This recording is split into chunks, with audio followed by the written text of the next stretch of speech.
ಇಡೀ ಭಾರತದಾದ್ಯಂತ ಮುಸ್ಲಿಂ ದೊರೆಗಳ ಕ್ರೂರತ್ವಕ್ಕೆ ಸೆಡ್ಡು ಹೊಡೆದು ಇನ್ನಿಲ್ಲದಂತೆ ಅವರನ್ನ ಕಾಡಿದವರಲ್ಲಿ ಮರಾಠ ದೊರೆ ಛತ್ರಪತಿ ಶಿವಾಜಿ ಮಹಾರಾಜರು ಅಗ್ರಗಣ್ಯರು. ಹಿಂದೂ ಅಥವಾ ಹಿಂದವಿ ಸಾಮ್ರಾಜ್ಯ ಸ್ಥಾಪನೆಯ ಪಣವನ್ನ ತೊಟ್ಟಿದ್ದ ಶಿವಾಜಿ ಮಹಾರಾಜರ ಪ್ರತಿಯೊಂದು ನಡೆಗೆ ಹೆಜ್ಜೆ ಹಾಕಿದವರು ಅದು ಮರಾಠ ಸೇನೆಯಲ್ಲಿದ್ದ ಸಾವಿರಾರು ಸೈನಿಕರು. ಆದರೆ ಹೀಗೆ ಮರಾಠ ಸಾಮ್ರಾಜ್ಯದ ಉಳಿವಿಗಾಗಿ ತನ್ನ ಪ್ರಾಣವನ್ನೇ ಬಲಿದಾನ ನೀಡಿದ ಮರಾಠ ಯೋಧನೆ ಸರದಾರ ಬಾಜಿ ಪ್ರಭು ದೇಶಪಾಂಡೆ.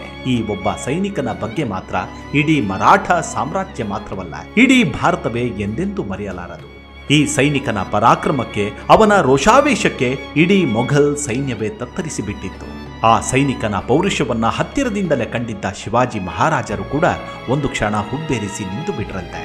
ಕಾರಣ ಆ ಸೈನಿಕ ತನ್ನ ಎದುರಾಳಿಯನ್ನ ಹೇಗೆಂದರೆ ಹಾಗೆ ಮನಸೋ ಇಚ್ಛೆ ಕ್ಷಣ ಮಾತ್ರದಲ್ಲಿ ಕತ್ತರಿಸುತ್ತಾ ಭೈರವನಂತೆ ಮುನ್ನುಗ್ಗುತ್ತಿದ್ದ ಪರಿ ಎಂಥವರನ್ನಾದರೂ ಕನಲಿಸಿ ಬಿಡ್ತಿತ್ತು.